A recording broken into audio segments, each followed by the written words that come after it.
Mga kwento ni Thelmo.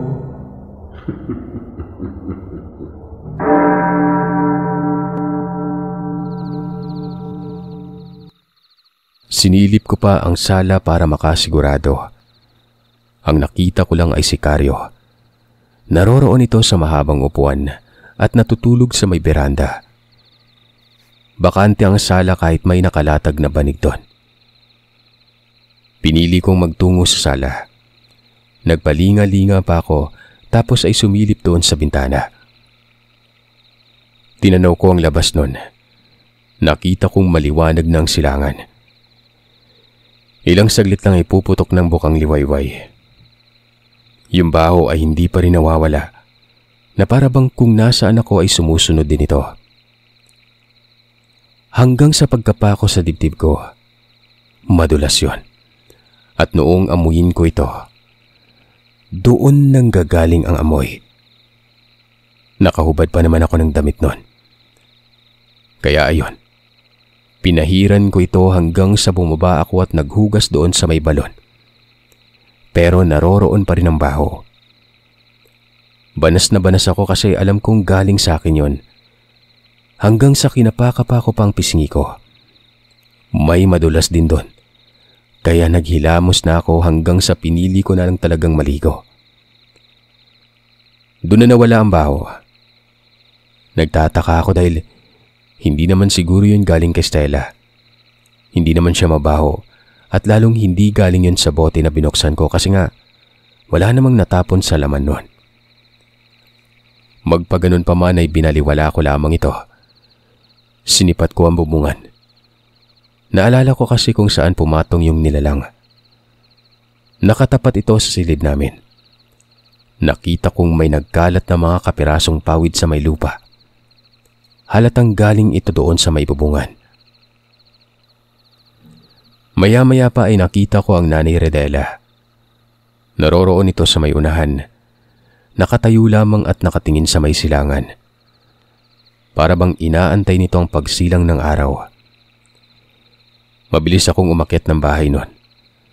Nagbihis ako at ginising ko si Stella. Sabi ko sa kanya, uuwi na ako. Hindi siya nagsalita, na para bang ang lungkot na mukha niya. Hanggang sa sinabi ko na ang aswang ay ang tatay niya. Hindi naman siya nagdalawang isip na tumango nun. Inamin niya sa akin to, pero hindi na rin ako nagulat pa kasi nga, malakas na rin ang kutob ko nun eh. Pinipigilan niya akong umalis at ang sabi pa niya ay ipagpasensya na umano at may itinago siya sa akin. Noon pa dapat ay sinabi niya ito pero natatakot lamang siyang baka magbago ako. Pero habang nagsasalita ito, Sir Seth, desidido na talaga akong umalis noon. Hanggang sa lumakas na ang boses namin na para bang nagtatalo. Yung kapatid pa nga niya noon ay nakasilip lamang sa amin. Paglabas ko ng silid, sabi ng kapatid niya ay ihahatid niya raw ako. Hindi naman ako nagsalita noon. Basta umalis ako at yun ay inihatid nga ako nito. Nakita ko pa noon na sumusunod si Stella pero hindi ko ito pinapansin. Nagsusumamo ito sa akin, nagmamakaawa at umiiyak. Umiiyak din ako pero para saan, diba? Nagbago na lahat ng pagtingin ko noon. May halong galit at pagkatakot ang nararamdaman ko. Hanggang sa nakarating na ako sa kalsada at doon iniwan na ako ni Karyo. Pero bago mangyari yon, may sinabi siya sa akin na mahal daw ako ng kapatid niya. Kung ano man ang meron at parang umaatras ako, nakikiusap siya na wag ko daw pansinin yon. Inamin niyang ang tatay nila ay aswang. Sana daw ay mapag-usapan namin ito ng kapatid niya. Pero hindi na ako nakinig doon. Hanggang sa makarating ako sa sentro. Sumaglit pa ako noon sa boarding house kasi nga naroroon ang iba kong kagamitan. Tanghali na ako nakarating doon at pagod na pagod ako. Pinili ko munang magpahinga. Mga 1 oras, Sir Seth, may kumatok sa pintuan. Narinig ko ang boses ni Stella. Nagulat ako nun. Sumunod pala ito at ang sabi niya ay papasukin ko daw siya sa loob at mag-usap kami. Nabati ang simpatya ko at nakaramdam ako ng pagkakonsensya. Naalala ko ang pangako kong mamahalin siya maging sino pa siya at kung anong meron sila. Kasi nga, inamin niya sa akin na taga-bukid siya eh. Habang ako naman daw nasa marangyang buhay. Binuksan ko ang pintuan at nakita ko siyang magang-maga ang mga mata. May iilan pa doong mga boarders na nakasilip ito sa kanilang pintuan. Mabuti na nga lang at umuwi na yung kasama ko sa silid nun. Nakakaya siguro kapag naroroon siya. Hinila ko si Stella papasok ng silid. Niyakap niya ako. Nagmamakaawang wag ko daw siyang iiwan. Ako lamang umano ang unang lalaking nagpatibok ng puso niya. Ako lang din naman kasi ang unang bumungad sa kanya. Sabi ko pa, hinaan niya ang boses niya kasi nga nakakahiya at baka marinig kami. Hanggang sa huminahon siya noon. Nakatitig ito sa akin. Malaking bagay umano ang nakita ko para maging batayan na ayawan ko siya. Pero hindi doon ang sukatan. Ang sukatan umano doon ay kung gaano ako katatag at kadalisay. Hinalikan niya ako, Sir Seth. Ako naman noon ay hindi nakagalaw. Hindi ko alam kung bakit nawala na naman ang tensyon ko. Gumanti ako. At doon, pasintabi po sa mga bata, may nangyari. Isinama ko ito sa kwento kasi nga ito din ang dahilan kung bakit nabaliktad ang pananaw ko at bumalik sa kanya. Napalaki ako ng maayos na magulang ko. Lahat ng bagay para sa ikabubuti ay narinig ko ito sa mga payo nila. Sa madaling salita, hinulma ako para maging matinong tao, kaya't alam ko ang tama at mali. Ang pangyayaring yon ay responsibilidad na. Wala nang atrasan to. Pero aminado din naman talaga akong mahal na mahal ko siya. Kahit pa man may natuklasan ako noon. Siguro nagulat lang ako at kinakailangan pang mag-isip noon. Sino ba namang hindi mawiwindang, di ba? Pero yung pag-iisip na yon, na inaasahan kong tatagal ng ilang araw, ay nakuha ng ora mismo. Nakuha ko sa halik ni Stella. Pinanindigan ko na lamang matapos yun. Sabi ko pa anumang mangyari ay bahala na. Nangingi ako sa kanya ng sorry. Pinaiyak ko kasi siya ng pinaiyak na kung tutuusin ay hindi dapat mangyari. Naawa ako sa kanya na para akong baliw nun. Nanatili kami doon sa boarding house. Siyempre, ano bang gagawin, di ba? Gets yun na yung kagad. Hanggang sa napagdesisyonan kong isama siya sa amin. Tuwang-tuwa naman itong si Stella. Sabi ko sa kanya ay hindi na babasag ang pangako ko. Ang babaeng makakatuluyan ko ay siya na talaga. Nakauwi kami sa amin sa San Miguel. Yung mga magulang ko ay nagulat nun. Kinausap kaming dalawa at wala naman umanong problema sa isang relasyon basta unahin muna ang kinabukasan. Dagdag pa ng aking ama, katulad din ng sa amin ang relasyon nila Nanay Amalia. Pero sana ay ganun din hanggang sa huli. Gawa ng ito din ang nangyari sa kanila dati.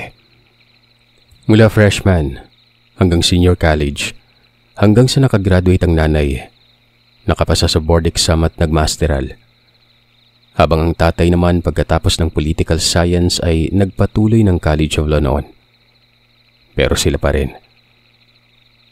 Hanggang sa nakagraduate na rin ang tatay, nakapasa sa bar exam. At yun, nagpakasal silang dalawa. Maganda yung mga katagang nanggaling sa mga magulang ko. Nakaka-inspire. Pero iba ang nilalaman ng isip ko nun. Kung sila nananabik, syempre ako may takot kahit papano.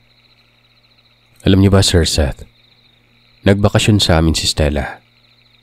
Pero in fairness naman sa side niya, protektado siya ng nanay at tatay ko. Bali, ayaw ng mga magulang ko na magkasama kami sa iisang silid Kaya nagtiyaga-tiyaga ako noon sa bodega na parang binartolina. Nasa sentro lamang kasi ng San Miguel ang bahay namin. Malaki at malapad pero isang palapag lang. May 3 silid dito sa loob at ang nasa gitna para sa magulang ko. Ang isa ay para sana sa akin pero naroroon si Stella. Kaya doon na lamang ako sa ikatlo na ginawang bodega. Walang mga dalang damit si Stella. Pero binilhan naman siya ng nanay ko. Sobrang close pa nga nila nun. Walang alam ang mga magulang ko sa kung anong meron sa pamilya ni Stella. Hanggang sa isang araw, nagkasakit ako. Nilagnat ako ng 1 linggo nun. Ipinapagamot naman ako pero nagpabalik-balik ito. Matapos ng 1 linggo, nawala ang lagnat ko pero natakot naman akong lumabas nun. Para bang ayaw kong sinag ng araw. Takot din ako sa tubig nun. Naliligo ako pero ginaw na ginaw ako. Nanimoy kinagat ako ng aso na may rabies. Hindi ko naman sinasabi ito kay Stella, maging sa mga magulang ko. Hanggang sa lagi akong sumusuka. Tapos yung suka ko, naaamoy ko roon ang samyo na pamilyar sa akin na para bang galing doon sa malaking bote o amoy ng kanyang tatay. Mabantot na may halong sangsang. Isang gabi, habang nasa bodega ko, hindi ako mapakali noon na para bang ang init ng katawan ko tapos ang lakas ng pagkabog ng dibdib ko. Hinimatay ako noon. Naalala ko yun kasi bigla na lang akong napunawan ng paningin. Pagkagising ko ay nasa ospital na ako, Sirsa. At ang kasama ko roon ay si Stella. Ang sabi pa nito, 2 araw umano akong tulog. Nagkaroon ako ng mild coma. Nakasalukuyang pinag-aaralan noon at baka may bara o klat sa utak ko. Pero ayon naman sa naging resulta, wala umano. 1 linggo akong nasa ospital. Nagsasalitan sila ng pagbabantay sa akin. Si nanay sa gabi at si Stella naman kapag may araw. Pabor naman sa nanay ko dahil bakasyon nga yun at walang klase. Di ba nga guro siya? Pero napapansin kong tila ba may tinatago si nanay. Paano ba naman kasi? Kapag siya ang nagbabantay sa akin ay hindi ito kumikibo kapag tinatanong ko. Nakesyo, ano ba ang nangyari sa akin at bakit ako nadala sa ospital? Na hindi ko namamalayan. Hanggang sa sinabi sa akin ng nanay na kapag na-discharge na daw ako sa pasilidad, ipapatingin niya ako sa albularyo. Matapos niyang makapagsalita, kinalikot ang mata ko na para bang may sinusuri nun. Tapos, pinapatagilid niya ako at inaamoy niya ang tenga ko. Katulad ng sinabi ko, kapag tinatanong ko naman, hindi nagsasalita. Parang may tinatago. Pinangangapa nga ako noon tapos inilawan niya ng maliit na flashlight ang bibig ko. Habang nangyayari pa yon, nanginginig ang kanyang kamay at kapag gumalaw ako ay napapapitlag siya. Ano bang nangyayari, Nay? Tanong ko. Pero ayaw talaga niyang magsalita. Hanggang sa dumating na ang araw ng discharge. Paglabas ko noon sa ospital, nakabungad ang tatay ko. Kasama nito si Stella at may matandang lalaki doon. Nasa tabi sila ng sasakyan namin. Nakatitig sa akin yung matanda. Umiiling-iling ito.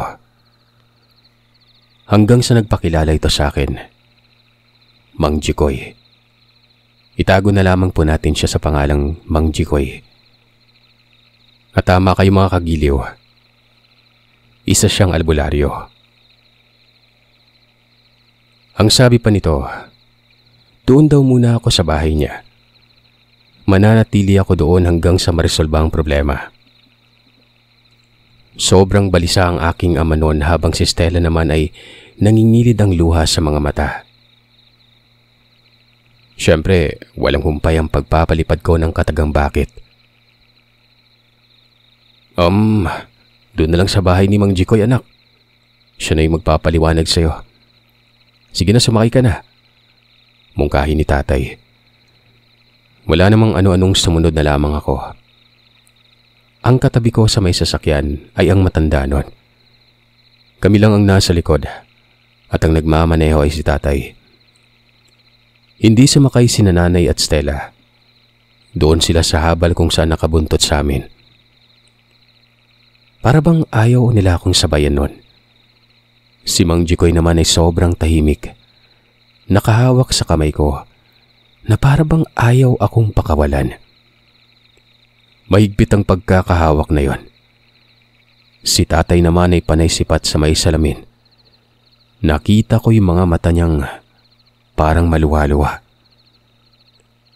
Napakagulo talaga. Hindi ko naiintindihan noon ang mga nangyari. Hanggang sa makarating kami sa bahay ni Mang Jikoy. Maliit lamang ito at nasa kabilang baryo lang. Isang palapag na ang sahig ay lupa at graba. Napapalibutan ng bahay na yun ng sakahan. Basta malawak ang matatanaw sa paligid nun. Malayo ang kapitbahay. Pinapasok ako sa loob. Pinaupo ako sa bangko doon na kung saan nakasandal ito sa malaking haligi. Ilang saglit pa. Bigla na lang akong hinawakan ng tatay. Hinila ang dalawang kamay patungo sa may likod nun. Sobrang lakas noon kung kaya nasaktan ako. Hindi ko alam kung bakit nagpupumiglas ako pero ayaw akong pakawalan. Ginapos ako doon sa haligi. Nakakabaliw isipin na wala akong idea doon. Napaiyak na lamang ako kasi nga parang iba yung turing sa akin nun eh. Si Stella ay umiiyak at nakayakap si Nanay dito. Naroroon sila sa labas. Natatanaw ko sa bintana. Nay, ano ba to?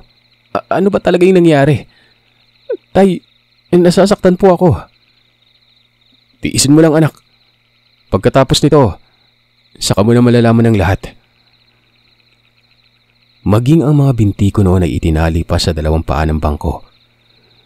Nagmistula akong suman na hindi na nakakagalaw. Nakakita pa ako doon ng dalawang bata na sumilip sa may bintana. Hanggang sa may sumita dito. Hoy, umalis kayo dyan. May ginagamot na aswang dyan. Sabi ng lalaki. Ganun na lang ang panlalaki ng mga mata ko. Kinabahan ako. Kung hindi ako nagkakamali. Ako yun. Pero bakit aswang?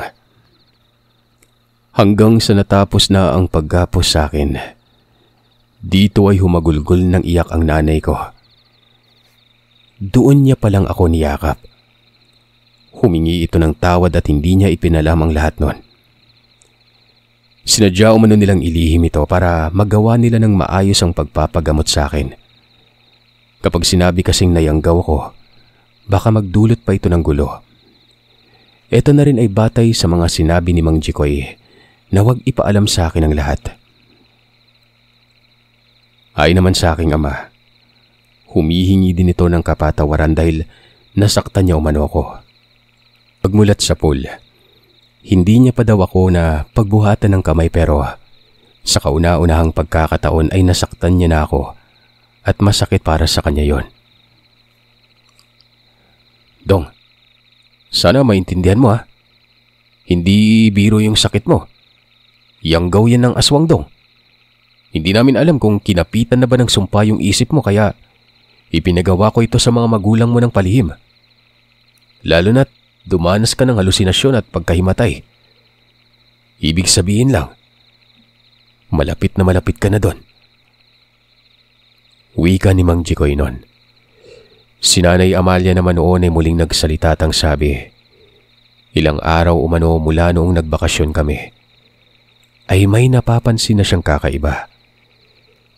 Yung langis din umano na nasa bahay ay umaapaw nun. Dinadala ito ng nanay ko sa kung saang sulok ng bahay, maging sa paligid, pero doon daw ito kumukulo kapag katabi niya na ako.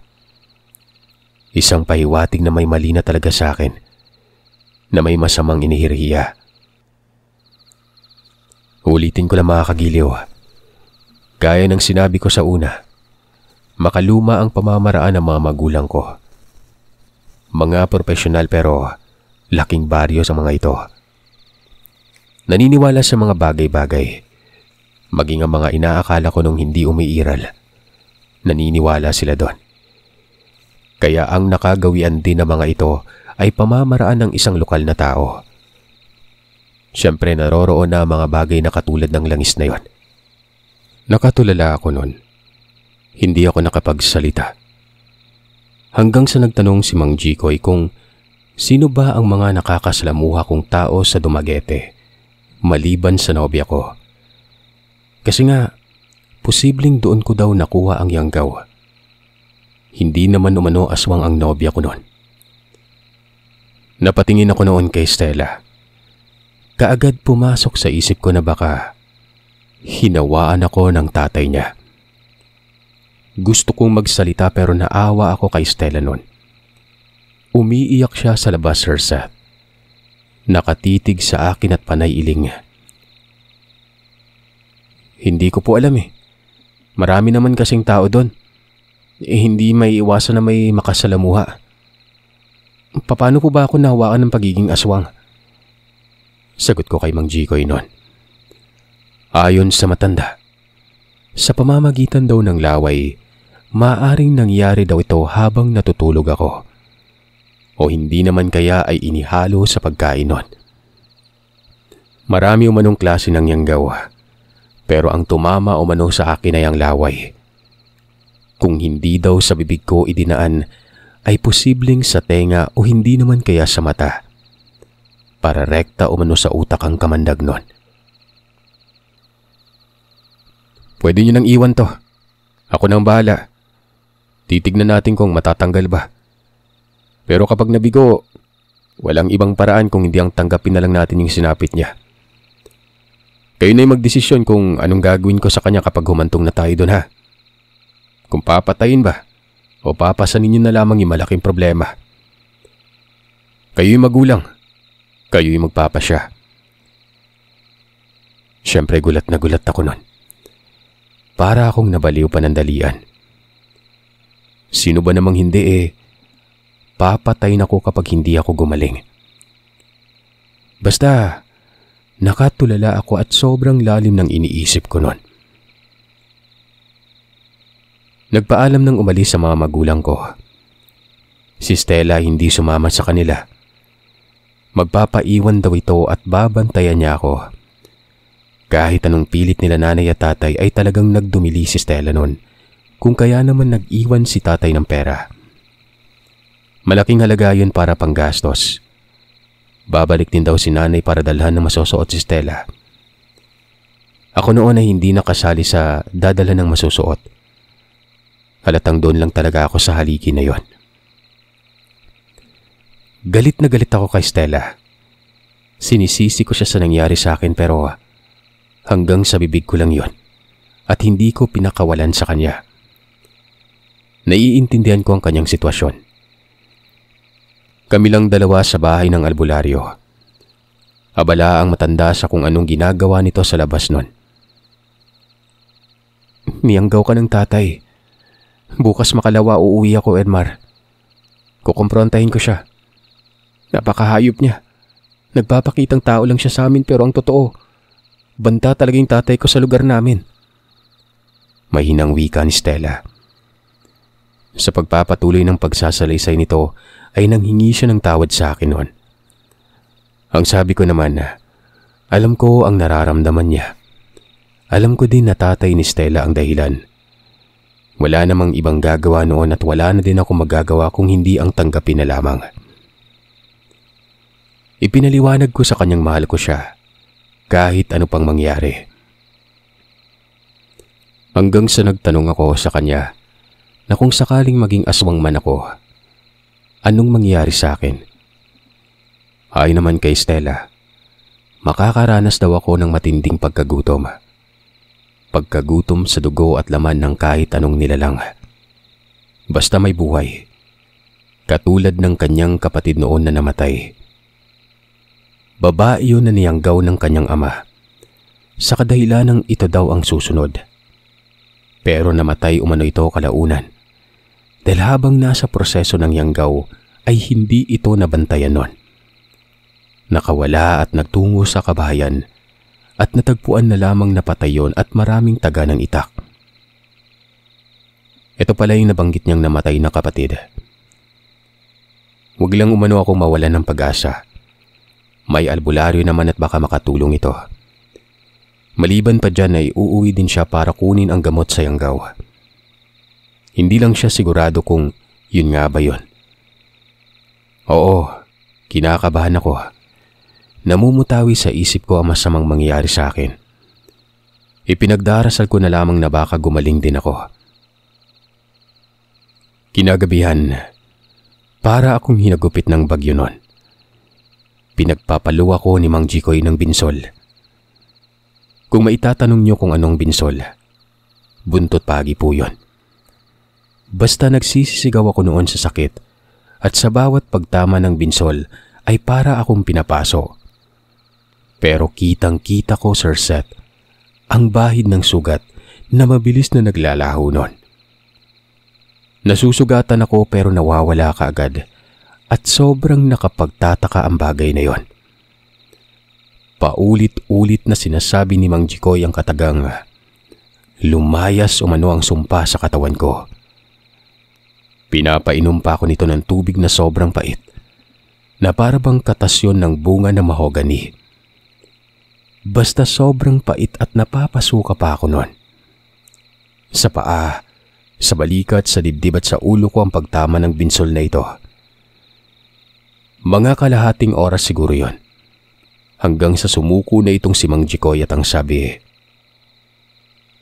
malamang ang yanggaw sa katawan mo, isa sa mga aswang na may kalakasan eh. Kung hindi ako nagkakamali, baka wakwak o hindi naman kaya busaw.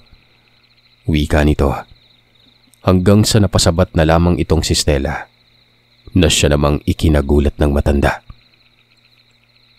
Wakwak po.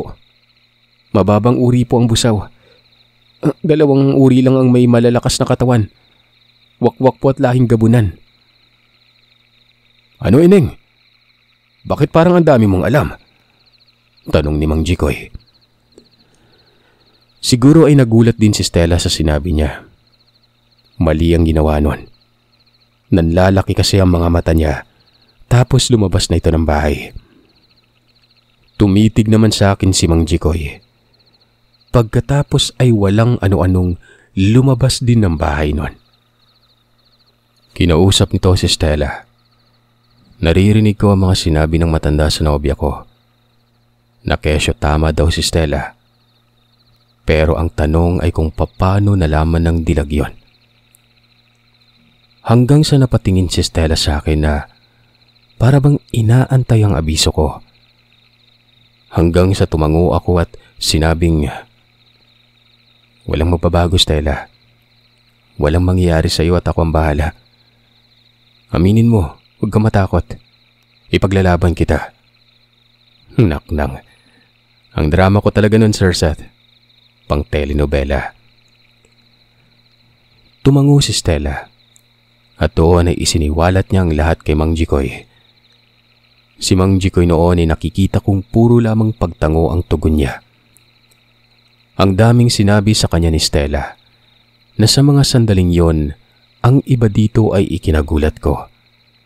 Dahil doon ko palang narinig. Wakwak nga daw ang kanyang ama. Yung nanay niya, Sir Seth, aswang din umano yon.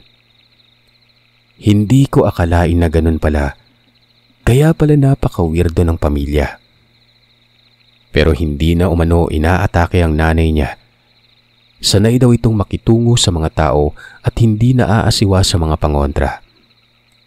Maliban na lamang sa tatay nito na noon pa man ay nagtatago na dahil maraming tumutugis nun Pero dahil nga sa angking abilidad nito ay hindi ito napapatay.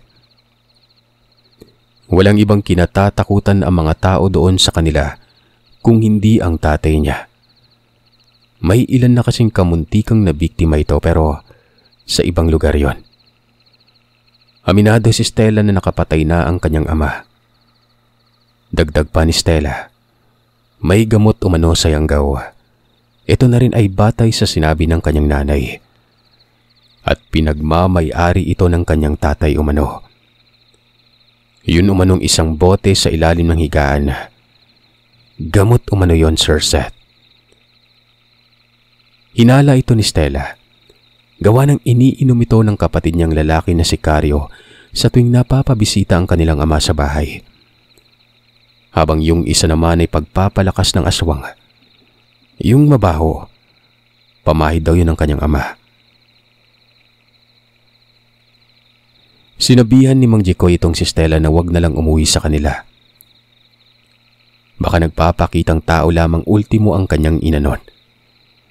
Hindi umano mapagkakatiwalaan ng mga aswang. Umalis na lamang umano itong si Stella matapos niya makuha yung mga sinasabi niyang gamot. Nakikita ko sa matanda ang matinding pagkabalisa. Para bang natatakot ito.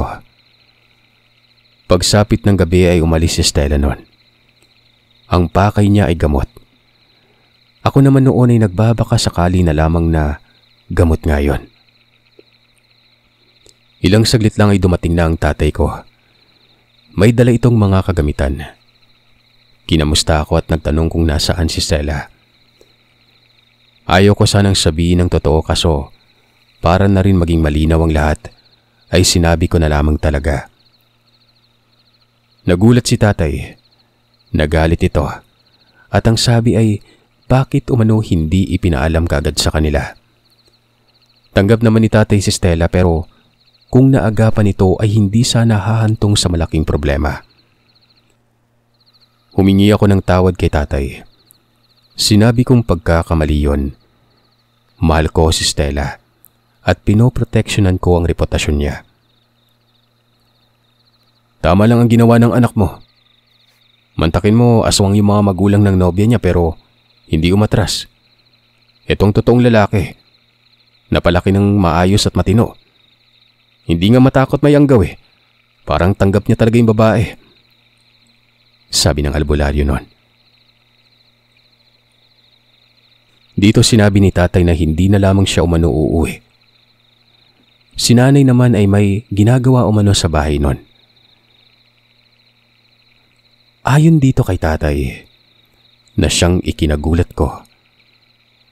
May alam din umano si nanay sa panggagamot. Pero wala umano siyang alam patungkol sa panggagamot sa mga Yanggaw. Ang dami ko nalaman nung gabing yun. Napabuntong hininga na lamang ako noon at nagpasalamat. Kumalma ang tatay. Alam niyo, Sir Seth, idol na idol ko itong ama ko. Madaling mapakiusapan. Yun bang kung sa Bisaya pa, walay libog. Tsaka mahinahon magsalita. Kung sa bagay, abogado ito, kaya alam niya kung paano makitungo ng tama nun. Siguro ay mga 12:00 ng hating gabi. Si tatay ay nakatulog. Nakagapos pa rin ako. Ngawit na ako nun. Hindi ko na maramdaman ang mga paa ko na para bang hindi na dumadala yung dugo dito sa kauupo nun. Yung lalaki namang narinig ko kanina na sinuway ang mga batang sumisilip sa bintana ay biglang dumating at doon ko nalaman na anak ito ni Mang Jikoy. Itago na lamang natin ito sa pangalang Lauro. Ang sabi nito, may aswang umano na napapadaan sa likod ng bahay nila. Alam niya umano yon dahil nga may lana siya. Dali-dali itong pinuntahan ni Mang Jikoy. Si tatay ay nagising. Doon ko nakitang may dala palang baril si tatay noon. Binantayan ako sa kubong yon habang bitbit niya ang kalibre 38. Nakikiramdam lamang ako noon. Hanggang sa bigla na lang kumabog ng malakas ang dibdib ko. Naaamoy ko na naman ang baho na pamilyar sa akin. Bukod pa dyan ay sobrang alinsangan din na wari ba parang may paparting na ulan. "Dito ka lang anak ha," mungkahi ni tatay. Naglakad ito. Tinawag ko naman ito at sinabing, "Dito lang talaga ako. Paano ako makakaalis tayo? Nakagapos nga." Tumingin lamang ito sa akin na para bang takot. Hanggang sa para bang napapatay sindi ang mga mata ko. Lumakas ang pangdinig ko nun. Takang-taka ko sa nangyayari. Ultimong ang pang-amoy ko, Sir Seth. Napakalakas. Maging yung amoy ng lupa ay naaamoy ko na. Ilang saglit lang ay nakarinig ako ng mahinang boses na para bang nasa gilid ko lamang at bumubulong yon. Boses lalaki yun at ang sabi, "Aswang na umano ako sa ayaw at sa gusto ko." Tumawa yun ng tumawa. Iginala ko ang paningin ko hanggang sa kaya kong matingnan lang kasi nga nakagapos ako pero walang ibang tao roon sa loob. Muli kong narinig ang boses. Sa maniwala kayo o sa hindi, doon na ito nagmumula sa may itaas. At pag-angat ko ng tingin ko, nakita ko doon na nakapatong ang isang napakapangit na nilalang. Di ba, parang merong paslope yung bubong tapos may siwang ito sa loob nun. Doon yun nakapatong sa mahabang kahoy na kinakapitan ng dingding. Malinaw na malinaw sa akin yon. Buhagag ang buhok nito. Itim ang balat. Nakausli ang uso. Tapos parang may nakaumbok sa may likuran niya. Na kung ako ang tatanungin, hindi ako sigurado pero parang pakpak ng paniki yon. Nagpupumiglas ako nun. Nanlaki ang mga mata ko kasi pansin ko sa sarili ko na parang nakaramdam ako ng kakaibang lakas. Ramdam ko kasi na yumanig yung bahay. Yung tali pa nga ay naiangat ko ng konti kahit papano. Maya-maya pa ay nagsalita ulit yung nilalang na yon. Hindi ko daw alam ang nangyayari sa akin. Kung nakikita ko lamang umano ang sarili ko sa salamin, malalaman ko ang katotohanan. Naiintindihan ko siya. Ang ibig sabihin lang ay pwedeng nasaan yung aswang na rin ako nun. Hindi ko naman magawang makita halos ang katawan ko gawa ng nakagapos ako. Maging yung kamay ko. Nagmistula akong alimango. Pero malakas ang kutob ko noon, Sir Seth, na ang nagpakita ay walang iba, kung hindi ang tatay ni Stella. Kung hindi pa, bakit alam niya kung anong nangyari? Bakit siya pumuslit doon? Hanggang sa nakarinig ako ng pagputok ng baril. At bigla na lamang nawala yung nilalang na yon. Kasunod noon ang kalabugan sa may labas. Sigaw ng sigaw si Mang Jikoy at ang anak nito.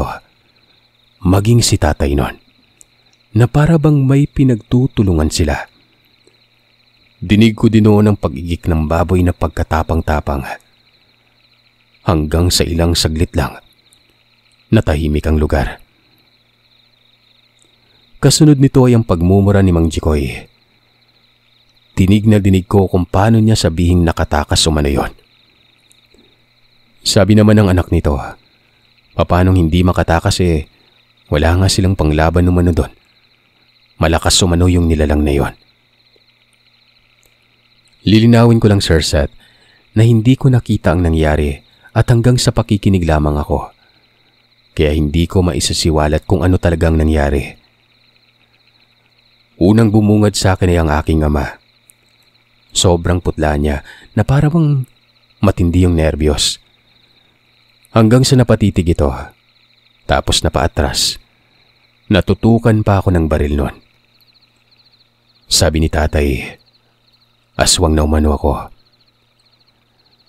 Dumating ang mag-amang si Mang Jikoy at Lauro. Pumasok sa loob ng bahay ang matandang albularyo. Kinapaka pa ang noo ko at nag-uwi ka ng, Dong, ayos ka lang ba? Anong nararamdaman mo? Wala naman po. Naiihi lang ako. Lumabas na yung pagiging aswang mo. Hindi na ito matatanggal sa gamutan. Mabuti naman at kaya mo pang dali ng diwa mo. Magdasal na lang tayo na baka gumana yung sinasabi ng kasintahan mo Hindi na ako kumibo noon. Basta napapaiyak na lamang ako. Parang nawawalan na ako ng pag-asa. Dama ko na nga noon yung kamatayan Sabi kasi ni Lauro, wag daw akong iiwan. Hanggat maaari ay bantayan hanggang umaga at walang tulugan nun. Nagpaalam din ito kaagad para bantayan ang kanyang pamilya. Sumunod na araw, nawala na umano yung pagiging aswang ko, ayon kay tatay. Sinubukan ako noong abutan ng karning hilaw ni Mang Jikoy pero umiling ako. Tumango naman siya at napangiti. Hindi ko alam kung ano ang ibig sabihin nun. Siguro ay sinusukat o kinikilatis niya kung kakain ba ako ng sariwang karne. Atat na ako nun. Wala pa si Stella. Naubos ang buong araw na yon pero hindi pa ito dumadating. Si tatay naman ay para ng baliw tingnan. Pabalik-balik ng lakad ito sa may labas. Alas 8 ng gabi. Kung hindi ako nagkakamali, ito yung oras kung saan dumating si Stella. Kasama pa nito si Karyo. Para bang nabuhayan ako ng loob kasi maliban sa presensya nila, ay nakangiti din si Stella na, alam mo yon, na may pag-asa ang ngiting yon. Dala nila ang maliit na bote, lagayan ng bitamina ng bata. Siguro ang laman noon ay yung gamot. Walang ano-anong pinainom sa akin ito ni Karyo. Napakapangit ng lasa na para bang babaliktad yung sikmura ko noon. Sabi niya sa akin noon, gagaling umano ako. Kasi nga ang yanggaw daw ay 1 taon mahigit ang proseso. Ang mga nararanasan ko umano ay pagdalaw lamang ito ng yanggaw na para bang kinikilala muna ang katawan ko. Hindi pa ako pinakawalan nun. Basta nakatingin silang lahat sa akin. Maya-maya ay umubo ako ng umubo. Tapos nakakaramdam ako ng matinding pagkaantok. Na para bang babagsak ang ulo ko nun. Tapos may kung anong lumabas sa bibig ko na kaagad namang kinuha ni Mang Jikoy. Hindi ko alam kung ano yon. Basta malambot at gumagalaw yon. Nilagay sa may garpon at mabilis na lumabas ng bahay ang matanda. Hindi ko talaga alam kung anong gagawin niya. Ayon kay Karyo, pwede na daw akong pakawalan. Bakit daw ako itinali wala naman daw mangyayari dahil katutubo pa lang ng bininon. Hindi pa nagiging ganap yung lumabas sa bibig ko. Napakasaya ko noon, Sir Seth. Si tatay ay hindi magkamayaw sa kakaiyak na may kasamang tawa. Habang si Stella naman, parang hihimatay nito dahil napasandal yon sa dingding at namumutla. Nagtanong ako kay Karyo kung ano ba yung lumabas sa bibig ko. Ang sabi niya ay hindi niya alam, basta parang pagong daw yon. Pinakawalan ako ni Karyo dahil nga sa pagmamadali ay tinagapan ng itak ang tali. Wala nang lakas ang katawan ko. Bigla na lamang akong bumagsak sa lupa at gaya ng sinabi ko, ang sahig doon sa bahay na yon ay lupa at graba. Nagising na lamang ako noon, Sir Seth, na nasa bahay na namin. Katabi ko si Stella. Natutulog ito habang nakaupo at hawak-hawak ang kamay ko. Ginising ko siya. Sabi ko sa kanya ay 2 araw din ba akong tulog pero ayon sa kanya ay 4 na oras lang umano. Sobrang bigat ng katawan ko pero pinilit ko makatayo. Paglabas ko ng silid, naroroon sila tatay sa may beranda. Kasama si Mang Jikoy at Karyo. Nagiinuman namang ito. Napawika na lamang ako noon ng salamat po Diyos ko. Tapos niyakap ko si Stella. Sabi ko sa kanya ay wag na siyang uuwi pa. Tumango naman ito. Si Karyo lamang umano ang uuwi nun. Sanay naman si Karyo doon gawa ng kabisado niyang sitwasyon. Hindi ko na po babanggitin dito ang iba pang detalye kasi doon na nagtapos ang kahindik-hindik kong karanasan. Basta doon na tumira si Stella. Pinag-aral siya ng mga magulang ko. Walang nangbago nun. May pagitan pa rin kaming dalawa. Dapat ay magtatapos muna ng pag-aaral bago yung salpukan. Abay syempre, kung binabantayan nila ako, mas lalong binabantayan ko sila. Ninja moves ba? Nagkatuluyan talaga kami, Sir Seth. Long at happy ending. Hindi na nagpakita yung aswang na tatay niya. Inaakala ko noon na baka dadalaw ito ulit pero hindi na talaga. Sa ngayon ay masaya kaming namumuhay ng asawa ko. Sino ba namang mag-aakala, di ba? Na napaibig ako sa anak ng isang aswang na yumanggaw sa akin.